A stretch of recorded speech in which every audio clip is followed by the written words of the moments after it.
বিসমিল্লাহ। আমরা আজকে যে বিষয়টা পড়বো সেটা হচ্ছে রেফ্রিজারেটর। রেফ্রিজারেটরের মেইনলি হচ্ছে তোমার আমরা যে আগের তাপ ইঞ্জিন পড়ছিলাম, তাপ ইঞ্জিনের উল্টা। তাপ ইঞ্জিনে আমরা দেখছিলাম কি যে আমার একটা উচ্চ তাপমাত্রার বস্তু থেকে নিম্ন তাপমাত্রার বস্তুর দিকে আমার কি যাচ্ছিল, তাপ যাচ্ছিল, এবং ওই তাপটা যাওয়ার সময় আমার কি একটা কাজ সম্পন্ন হচ্ছিল। তো রেফ্রিজারেটর হচ্ছে ঠিক তার উল্টাটা। তাপীয় ইঞ্জিনের ক্ষেত্রে হচ্ছে উচ্চ তাপমাত্রার বস্তু হতে নিম্ন তাপমাত্রার বস্তুতে তাপ যাবে, আর রেফ্রিজারেটরের ক্ষেত্রে হচ্ছে নিম্ন তাপমাত্রার বস্তু হতে উচ্চ তাপমাত্রার বস্তুতে তাপ যাবে। তাহলে একটা জিনিস খেয়াল করো, যেমন ধরো এই যে এটা হচ্ছে আমাদের রেফ্রিজারেটরটা, এই যে যেটা বক্স করে দিছি, আর রেফ্রিজারেটরের চারপাশে এই যে আমি ডট ডট দিয়ে দিছি, এটা হচ্ছে পরিবেশ। তো আমরা নর্মালি কি জানি যে রেফ্রিজারেটরের ভেতরে কি থাকে, ঠান্ডা থাকে, আর চারপাশে পরিবেশের তাপমাত্রা থাকে বেশি। তাহলে এটা পুরাই তাপগতিবিদ্যার মানে উল্টা হয়ে যাচ্ছে। আমরা তাপগতিবিদ্যার সূত্রে পড়ছি কি যে সবসময় কি হাই টেম্পারেচার থেকে তাপ কি আমার লো টেম্পারেচার আসবে, কিন্তু রেফ্রিজারেটর হয় ঠিক তার উল্টাটা। আমার রেফ্রিজারেটরের ভেতরে মানে ফ্রিজের ভেতরে আমরা যে শাকসবজিগুলো রাখি, ওখান থেকে ফ্রিজ কী করে তাপটাকে নিয়ে ওই শাকসবজিগুলোকে ঠান্ডা করে দেয় এবং তাপটাকে বাইরে পাঠিয়ে দেয়। অর্থাৎ তাপটা তোমার লো টেম্পারেচার থেকে কোথায় যাচ্ছে, হাই টেম্পারেচারে যাচ্ছে। তো আমরা তাপগতিবিদ্যার দ্বিতীয় সূত্রে পড়ছিলাম যে কখনোই তাপকে কি করতে পারবো না, আমরা লো টেম্পারেচার থেকে হাই টেম্পারেচারে পাঠাইতে পারবো না। যদি আমাদেরকে তাপ শক্তিকে লো টেম্পারেচার থেকে হাই টেম্পারেচারে পাঠাইতে হয়, তাহলে আমাদের বাইরে থেকে একটা এক্সট্রা শক্তি প্রয়োগ করতে হবে বা বাইরে থেকে একটা এক্সট্রা কাজ করতে হবে। তো এই যে রেফ্রিজারেটরের যে কাজটা হচ্ছে, যে তাপ শক্তিকে যে লো থেকে হাই টেম্পারেচারে যে পাঠাচ্ছে, এটার জন্য যে কাজটা করে সেই কাজটার মান হচ্ছে ডাব্লিউ। এবং আমাদের রেফ্রিজারেটরের মধ্যে একটা কম্প্রেসর থাকে, হয়তো শুনে থাকবা কম্প্রেসর। রেফ্রিজারেটরের অনেক সময় কম্প্রেসর নষ্ট হয়ে যায়, ঠিক আছে, কম্প্রেসর ঠিকভাবে বাতাস পায় না, এরকম অনেক ধরনের প্রবলেম হয়। তো রেফ্রিজারেটরে যে কম্প্রেসরটা থাকে, এই যে দেখো এখানে একটা ছোট করে এই বক্সের ভেতর দেখো একটা আরেকটা ছোট করে এভাবে বক্স দেওয়া আছে, যেটা থেকে তীর চিহ্ন দিয়ে ডাব্লিউ লেখা হয়েছে। এটাই হচ্ছে রেফ্রিজারেটরের কম্প্রেসর। এই কম্প্রেসর কি করে, ওই কাজটা করে। এখন কম্প্রেসরের এই কাজটার ফলে তোমার টেম্পারেচার কি হয়, টেম্পারেচার তোমার লো থেকে মানে ঠান্ডা থেকে তোমার হাইতে মানে তোমার কি গরমের দিকে তোমার টেম্পারেচারটা কি হয়, ফ্লো হয়। এটাই হচ্ছে তোমার কি মেনলি রেফ্রিজারেটরের মূলনীতি, যেটা হচ্ছে তোমার তাপ ইঞ্জিনের মূলনীতির ঠিক বিপরীত। অর্থাৎ আমার রেফ্রিজারেটরে কী হবে, লো টেম্পারেচার থেকে আমার হাই টেম্পারেচারে আমার কী হবে, তাপটা ফ্লো হবে। তাহলেই আমার রেফ্রিজারেটরে মানে ফ্রিজের ভেতর যে শাকসবজি মাছ মাংসগুলো রাখবো ওগুলো তাহলেই আমার কি থাকবে, ঠান্ডা থাকবে। তাহলে এটা আমার তাপগতিবিদ্যার সূত্র অনুসারে আমি যদি কোনো কিছু তাপশক্তিকে আমি যদি লো টেম্পারেচার থেকে হাই টেম্পারেচারে পাঠাইতে চাই, তাহলে আমাকে অবশ্যই বাইরে থেকে একটা শক্তি প্রয়োগ করতে হবে, নাহলে বাইরে থেকে আমার কোনো একটা কাজ করতে হবে। তো ওই বাইরে থেকে যে কাজটা করা হয়, বাইরে থেকে যে শক্তিটা প্রয়োগ করা হয়, সেই কাজটা করে কে রেফ্রিজারেটরের কম্প্রেসর। এই রেফ্রিজারেটরের কম্প্রেসরের ডাব্লিউ পরিমাণ কাজের ফলেই তোমার তাপটা কি হয়, লো টেম্পারেচার থেকে হাই টেম্পারেচারে যায়। তো আশা করি বুঝছো। এবং তার ফলে তোমার কি হয়, তোমার রেফ্রিজারেটরের ভেতরটা ঠান্ডা থাকে। আচ্ছা, এখন কিছু জিনিস ক্লিয়ার করি, সেটা হচ্ছে এই যে রেফ্রিজারেটরের ভেতরে, ঠিক আছে, মানে রেফ্রিজারেটরের ভেতরের অংশে মানে লো টেম্পারেচারের অংশটাতে রেফ্রিজারেটরের ভেতরটা ঠান্ডা, বাইরেরটা থাকে গরম। অনেক সময় ফ্রিজের বাইরে যখন হাত দিবা, ফ্রিজের বিশেষ করে পেছনের সাইডটাতে যদি হাত দাও, তাহলে গরম অনুভব করবা। কেন এখন গরম অনুভব করে, আশা করি বুঝছো কেন গরম অনুভব করে। কেন ফ্রিজ কী করে, ভেতরের তাপমাত্রাটাকে বাইরে পাঠাই দেয়। মানে ভেতরের লো টেম্পারেচারের যেসব জিনিস রাখা হয়, মানে ওগুলো থেকে তাপটাকে কী করে বাইরে পাঠাই দেয়। তো যার ফলে তাপটা ভেতর থেকে বাইরে যাচ্ছে বলে ফ্রিজের বাইরে যখন আমরা হাত দিই, তখন আমাদের কী অনুভব হয়, গরম অনুভব হয়। তাহলে একটা জিনিস খেয়াল করো, ফ্রিজের ভেতরে একটা কুণ্ডলী থাকে। এই যে ফ্রিজের ভেতরে, রেফ্রিজারেটরের ভেতরে একটা কুণ্ডলী থাকে, সেই কুণ্ডলীটাকে বলা হয় বাষ্পকুণ্ডলী। আর ফ্রিজের বাইরের দিকে যে একটা কুণ্ডলী থাকে, সেটাকে বলা হয় ঘনীভবন কুণ্ডলী। আজকাল ফ্রিজের মধ্যে ওই বাইরের দিকে ঘনীভবন কুণ্ডলীটাকে দেখা যায় না, সেটাকে ঢেকে রাখা হয়। আগের জমানার ফ্রিজগুলোতে তোমার বাইরের সাইডের এই ঘনীভবন কুণ্ডলীটাকে দেখা যেত, মানে বাইরের দিকে কয়েলের মতো পেঁচায় পেঁচায় থাকতো।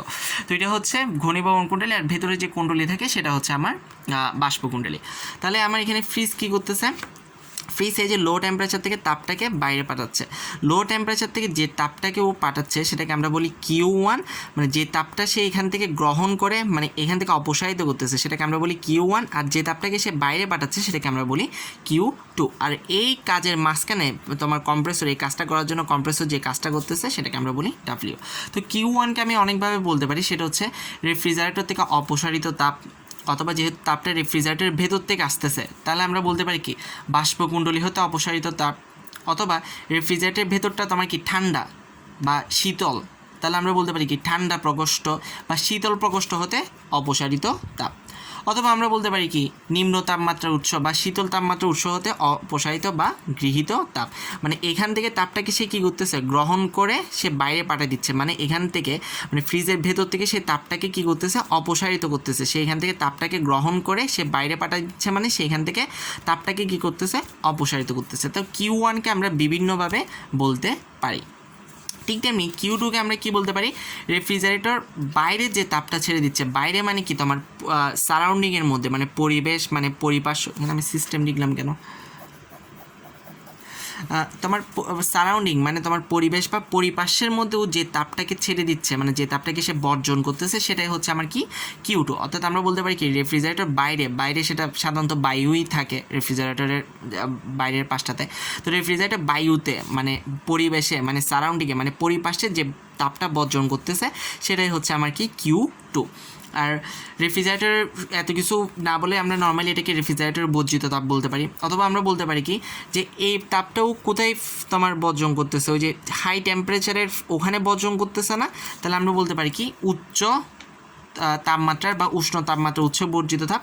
অথবা বলছিলাম কি রেফ্রিজারেটরের বাইরের পাশে একটা কুণ্ডলী থাকে যেটাকে আমরা বলি ঘনীভবন কুণ্ডলী, তাহলে আমরা বলতে পারি কি যেহেতু বাইরের তাপটা বর্জন করতেছে তো এটাকে আমরা বলতে পারি ঘনীভবন কুণ্ডলীতে বর্জিত তাপ।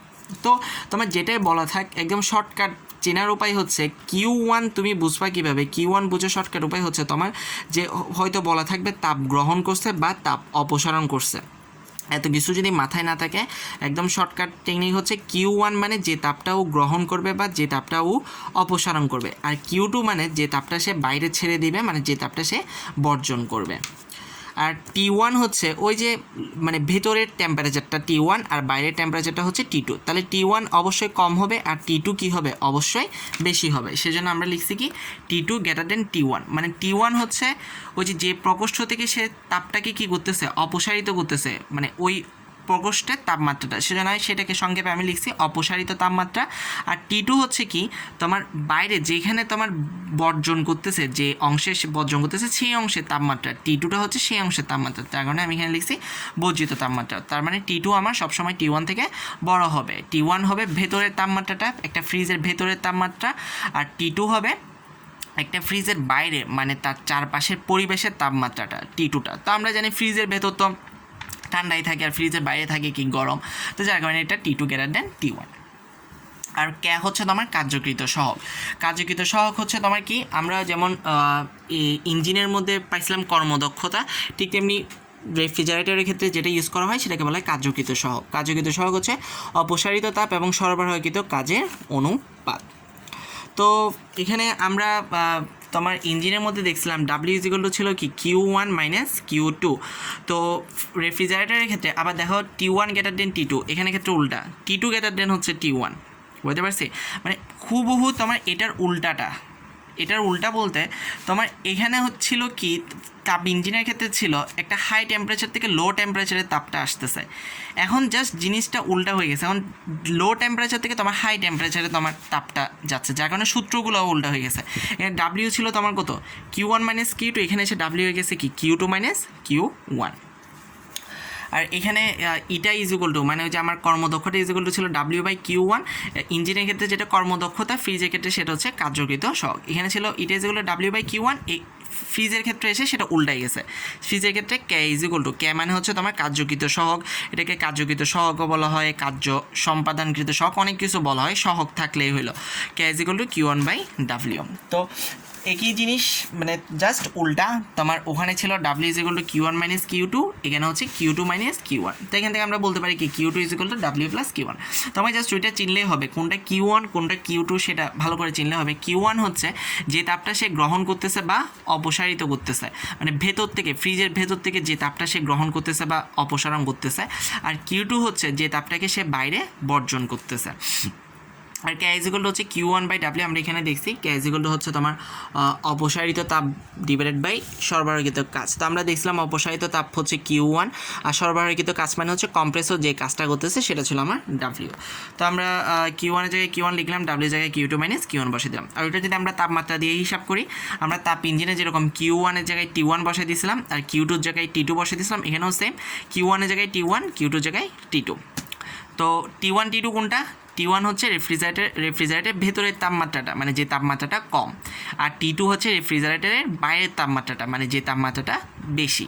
ঠিক আছে, ঠিক তাপ ইঞ্জিনের উল্টা, তাপ ইঞ্জিনের T1 বড় ছিল, T2 ছোট ছিল, এখানে T2 বড়, T1 ছোট। তো এই সূত্রগুলো দিয়ে তোমার কি রেফ্রিজারেটরের অঙ্ক হয়ে যাবে, একদম ইজি। তোমার জাস্ট কোনটা কী চিনলেই হয়, Q2 Q1 কোনটা, T1 T2 কোনটা সেটা চিনলেই হয়। তো আশা করি পারবা। আমি বলছি Q1 Q2 কোনটা বললাম, আমরা অঙ্কটি দেখি, উদাহরণ 1 2 দেখলেই পারবা। কী বলা আছে দেখো, একটা রেফ্রিজারেটরের কার্যকৃত সহগ দেওয়া আছে কে ইজ ইকুয়াল টু একটা ঠান্ডা প্রকোষ্ঠ হতে প্রতি চক্রে 250 জুল তাপ অপসারণ করে। ঠিক আছে, তাপ অপসারণ করতেছে। তো আমরা দেখছিলাম যে তাপটাকে আমরা অপসারণ করব সেটাই হচ্ছে আমার কি Q1। তার মানে আমার এখানে Q1, এখানে একটা Q1 হবে, তোমাদের বইয়ে দেওয়া হয় না, এখানে একটা Q1 হবে, শুধু Q লিখছে, এখানে Q1 দিয়ে দিও।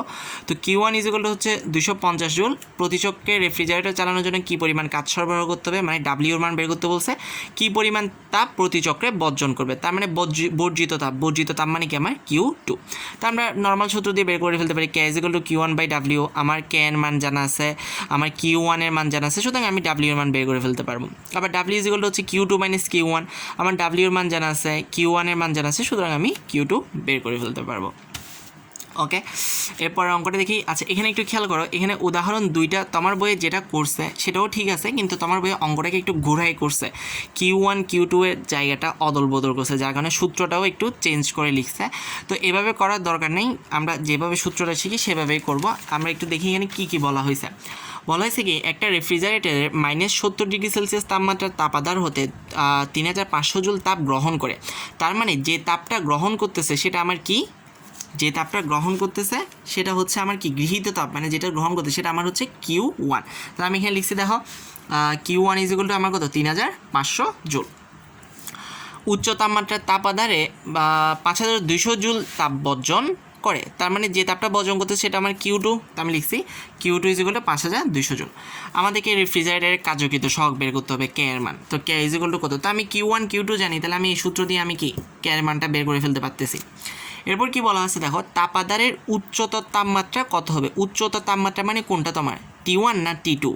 আমার উচ্চতর তাপমাত্রা হচ্ছে মানে রেফ্রিজারেটরের বাইরের তাপমাত্রাটা, অর্থাৎ আমার কি জানতে চাইছে, T2 জানতে চাইছে। আমার T2টা বের করতে পারছে, উচ্চতর তাপমাত্রার কত হবে, মানে আমার বেশি হাই টেম্পারেচারটা কত হবে। তা হাই টেম্পারেচার মানে হচ্ছে আমার রেফ্রিজারেটরের বাইরেরটা, তাহলে সেটা আমার কত T2। তাহলে এখানে যেটা দেওয়া আছে -70°C, তার মানে সেটা আমার কি T1। তা আমি লিখে ফেলছি যে T1 ইজ ইকুয়াল টু কত, মাঝে মধ্যে ঝাপসা হয়ে যায় কেন, T1 ইজ ইকুয়াল টু হচ্ছে -70°C, 70 থেকে আমি ক্যালভিনে নিছি, T2 বের করবো। তো আমি কে এর মান জানি, কে ইজ ইকুয়াল টু, তো আমরা এখানে দেখলাম T1 divided by T2 minus T1, T1 divided by T2 minus T1 করে আমি এখানে মানগুলো বসাই দিলাম, বসাই দিয়ে আমি এখান থেকে T2 এর মানটা পেয়ে গেলাম, ক্যালভিনে পাই গেলাম, ওখান থেকে আবার 273 মাইনাস করে আমি সেলসিয়াসে পাই গেলাম। তো সিম্পল একেবারেই, তোমার অত কিছু নাই, এই সূত্রগুলো মাথায় রাখলে হয়ে যায়। কোনটা Q1 কোনটা Q2 এটা বুঝলেই হয়। অপসারিত বা গৃহীত তাপটা তোমার Q1 আর যেটা বর্জিত তাপ সেটা Q2।